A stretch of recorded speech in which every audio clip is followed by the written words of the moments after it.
नाजरीन, आज हमने सोचा कि हम आपको किचन की अप्लाइंसेस के बारे में थोड़ा बहुत बताएं, क्योंकि उसके बारे में बहुत से सवालात जो हैं वो हमें मौसूल होते हैं। और किचन भी जैसा कि आपने देखा हमारा बनता रहा है, पीछे 4-6 महीने में काफ़ी देर ही लग गई, तो अब करीबन वो बन के तैयार है, तो सोचा कि आपको वो भी दिखाते चलें। ये किचन के सामने की थोड़ी सी जगह है जो कि बैठने के लिए बनाई गई है। अमूमन तो यहीं सब रौनक लगी रहती है। और इस तरह पर ये बैकयार्ड का दरवाज़ा है, ये सामने की एंट्रेंस है, इसके बिल्कुल ऑपोजिट जो है वो बैकयार्ड की एंट्रेंस है। और ये सामने जो किचन की चीज़ें होती हैं, अवन वगैरह और माइक्रोवेव, फ्रिज वगैरह ये हैं। साथ ही एयर फ्रायर हमने रखा हुआ है। उस तरफ डाइनिंग रूम है और ये है किचन जो कि बनकर तैयार हुआ है। और आमतौर पर यूज़ होने वाली जो अप्लायंसेस हैं वो हमने यहाँ रखी हुई हैं, जैसे कि केटल है पानी उबालने के लिए, और टोस्टर वगैरह है। और ये वो अप्लायंसेस हैं जो कि हमने आपको दिखाने के लिए अभी निकाली हैं। और ये जो नीचे अलमारी बनी हुई है इसमें ये रखी जाती हैं। और ये नया मॉडल है कैनवुड के उस शेफ का जो कि आप हमें आमतौर पर इस्तेमाल करता हुआ देखते हैं, जिसमें कि आटा गूंथते हैं हम अमूमन। ये वाला जो कैनवुड है इसके साथ बहुत सी अटैचमेंट्स हैं। आज के दौर में वो सारी की सारी जो है वो इसके साथ ही आती हैं करीबन, लेकिन पहले वक्तों में हर अटैचमेंट जो है वो आपको अलग से लेनी पड़ती थी। ये जो कैनवुड शेफ आपको दिखाई दे रहा है ये टॉप ऑफ द रेंज था। कोई 1-1.5 साल पहले हमने खरीदा, इसको ज्यादा इस्तेमाल नहीं किया है। इसमें कुकिंग भी हो सकती है, यानी कि ये एक तरह का मोबाइल किचन है। दूसरा ये तो खैर हम इसको सैंडविच मेकर के तौर पर इस्तेमाल करते हैं, या रोटी फ्रोज़न जो हल्दीराम के नान आते हैं वो इसमें गर्म करने के लिए बच्चे इस्तेमाल करते हैं। तो ये जो है इसका बहुत फ़ायदा ये है, इस तरह पर अभी तो ये देखिए इसका जो है ये आप इस तरह पर पूरा खोल सकते हैं, बिल्कुल सीधा हो जाया करता है। तो आप इस पे बारबेक्यू कर सकते हैं स्क्यूअर्स पे लगा के, या जो भी पैटी वगैरह आपने कबाब का बनाना हो वो इसमें कर सकते हैं। ये दोनों तरफ से बराबर का गर्म होता है। और इसकी एक बहुत अच्छी बात ये भी है कि इसकी जो प्लेट्स हैं दोनों, ये देखें इस तरह पर ये उतर आती हैं और आप इनको धो सकते हैं। तो एक बहुत ही प्रैक्टिकल, बहुत ही अच्छी सी चीज़ है। ये हमने कॉस्टको से खरीदा है।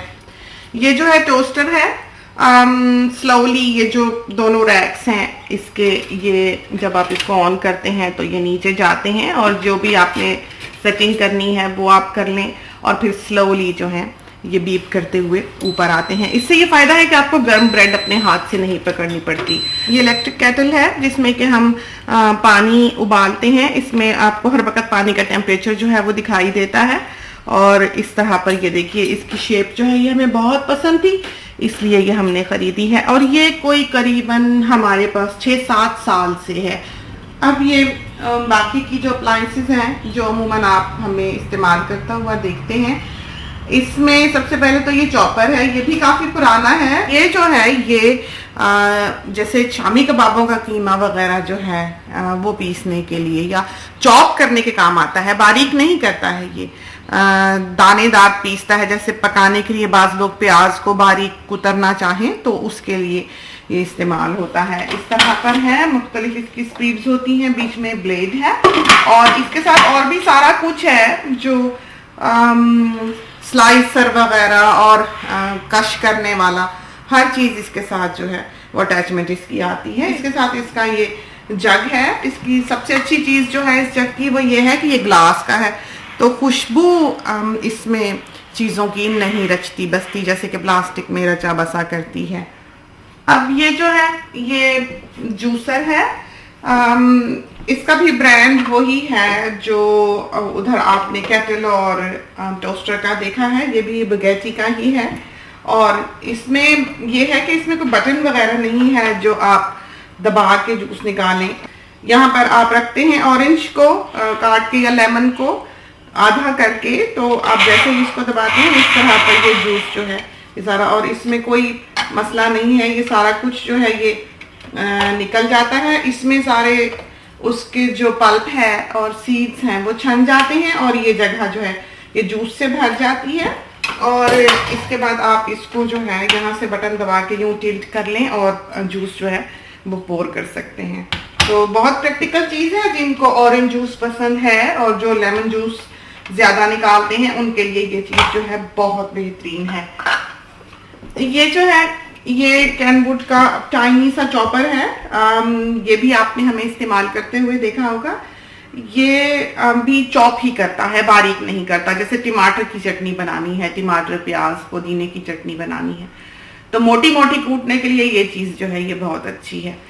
और ये आपने देखा होगा, पहले तो हमारे पास बिल्कुल ही मामूली सा था, मेरा ख्याल है कहीं से $10 का यूं ही शौक से खरीदा था, लेकिन उसने काफ़ी साथ दिया और वो बहुत अच्छा रहा। उससे हमें अंदाज़ा हुआ कि ये चीज़ जो है कितनी प्रैक्टिकल है और कितना आपके काम आ सकती है, खासकर जब अपने चीज़ को पकते पकते पीसना हो। जैसे हलीम है, साग है, कोई भी चीज़ जो आपने ब्लेंड करनी हो, घोटनी हो, तो उसके लिए ये है। इसमें नीचे ये शार्प प्लेट है, जब आप इसको इस तरह पर रखते हैं तो दबा दबा के वो ब्लेड जो है वो बीच में से पीस लेता है और इस तरह पर यहाँ से ऑन हो जाता है। इसकी जो स्पीड की सेटिंग्स हैं वो यहाँ पर मौजूद हैं और ये बॉश का बना हुआ है। और भी बहुत से ब्रांड्स हैं जो बहुत खूबसूरत और बहुत अच्छी हैवी मेटल की चीज़ें जो हैं वो बनाते हैं, लास्टिंग है। इसके साथ और भी बहुत सी अटैचमेंट्स हैं जो आती हैं, एग बीटर वगैरह, केक बीटर वगैरह, बहुत कुछ है इसके साथ जो लगता है। लेकिन हम क्योंकि बेकिंग का इतना शौक नहीं रखते,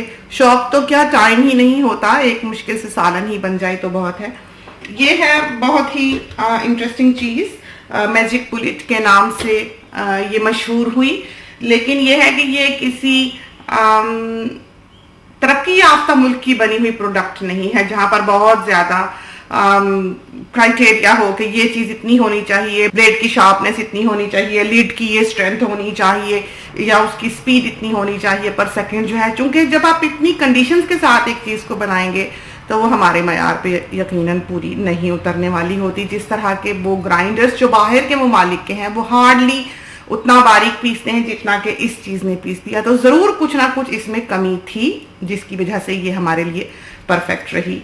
और ये जो है ये दो पैकिंग्स में आता है, एक के साथ तो बहुत सा जहेज है, वो लाने की ज़रूरत नहीं है, खैर हमें नहीं है। जिनके पास बाकी के अप्लायंसेस ना हो उनके लिए तो बहुत प्रैक्टिकल है।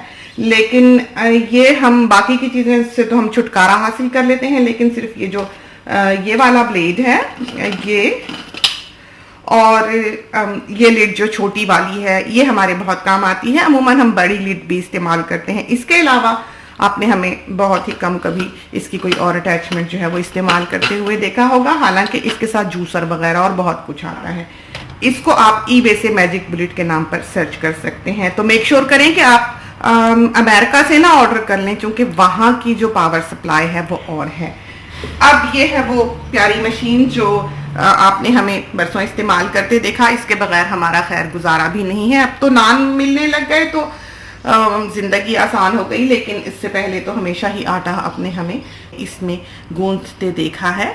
आज के दौर में तो बेशुमार ऐसी मशीनें जो हैं वो दिखाई देती हैं इस किस्म की फिटिंग्स के साथ, इस किस्म के बोल के साथ, और बिल्कुल शक्ल भी करीबन इनके। बाद लोग जो हैं वो ये सोचकर कि छोटी है वो मशीन तो वो ले लेते हैं, बोल बड़ा है तो वो ले लेते हैं, लेकिन वो ये नहीं जानते कि ये कौमें जिन्होंने कि ये चीज़ें प्रोड्यूस की हैं वो आटा गूंथने वाली नहीं है।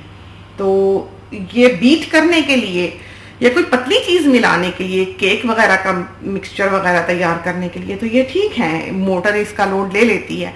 लेकिन आटा गूंथने के लिए जो है एक कांस्टेंट हैवी लोड, एक थिक डो में से पिन का गुजरना और इतनी देर मोटर का चलना और डेली चलना और बरसों चलना जो है वो आपको सिर्फ यही मशीन देगी। इसके अलावा बहुत शोरा पड़ा जी, जर्मनी में ये निकला जी, कनाडा में ये निकला जी, सारे खरीद लाए फटाफट हमारी कौम के लोग। लेकिन यह है कि 2 साल के अंदर अंदर वो चीज़ें जल गई, उनकी मोटर जल गई, चूँकि आटे का लोड जो है वो नहीं सहार सकी। तो ये आप जब भी लें, पैसा खर्च लें एक बार, ज़िंदगी आसान हो जाएगी। हाँ, बाज़ ममालिक जो हैं जहाँ की पावर सप्लाई इतनी रिलायबल नहीं है कि वोल्टेज कभी कहीं जा रहे हैं तो कभी कहीं, अगर उससे इसकी मोटर जल जाए तो हम कुछ नहीं कह सकते। लेकिन बाहर की दुनिया में ये मशीनें ख़राब होती हमने बहुत कम देखी हैं और बहुत प्रैक्टिकल हैं। कीमत इनकी आम मशीनों से जो इसकी तरह की बाजार में मिलती हैं 3 गुना यकीनन ज़्यादा है, लेकिन वर्थ हैं। तो ये तो थी आम चीज़ें जो कि हम घर में इस्तेमाल करते हैं। एक चीज़ जो नए दौर की ईजाद है वो है एयर फ्रायर। माइक्रोवेव के बाद जो दूसरी कारआमद चीज़ हमें मेन कुकिंग में हाथ बटाने वाली किचन की जो दिखाई थी वो ये एयर फ्रायर है। तो ज़्यादा तो हम इसको इसीलिए इस्तेमाल करते हैं कि जो चिप्स वगैरह बाहर से पैकेट्स में आते हैं या चिकन वगैरह आती है बाहर के ममालिक की बनी हुई, पाकिस्तान इंडिया की जो चीज़ें बनी हुई हैं उसमें यह है कि उनकी जो पेस्ट्री है उसमें ऑयल नहीं है, वो डीप फ्राइंग के लिए बनी हुई है। लेकिन बाहर की जो चीज़ें जो भी बनी है, जैसे हैश ब्राउन भी जो हैं उसमें ऑयल शामिल होता है, उसको आपको तलने की ज़रूरत नहीं होती, वो खासकर बेकिंग के लिए बनाई गई होती हैं। तो ये एक तरह से ऑयल फ्री बेकिंग है, क्रिस्प है या फ्राइंग है, जिसमें आपको तेल डालने की ज़रूरत नहीं है। कुछ लोग कहते हैं कि आपको ऑयल स्प्रे करना पड़ता है, लेकिन हमने इसमें कभी ऑयल स्प्रे नहीं किया। आप इसमें जो भी डाल लें। दूसरा यह है कि तले तलाए जो शामी कबाब वगैरह हैं, तले तलाए जो समोसे वगैरह हैं, अगर आपने उनको बिल्कुल फ्रेश करना है कि पता ना चले कि कल के बने हुए हैं, या पकौड़े ही ले लें, तो वो आप इसमें डाल दें। तो ये जो चीज़ है इस तरह से इसकी दराज निकलती है और ये इसकी जाली है जिसमें सारी चीज़ आप डाल के और इसको बंद कर देते हैं और यहाँ से आप इसको ऑन कर लेते हैं। तो जो आपका टाइमर है आपने लगाया हुआ है, इस तरह पर आप दबाएंगे तो ये प्री हीट हो जाएगा, चल जाएगा और गर्म कर देगा। तो बाकी जो टाइमर है अगर आपने लगाना है तो ये देखिए 12 मिनट्स का हमने इस पर टाइमर लगाया हुआ है।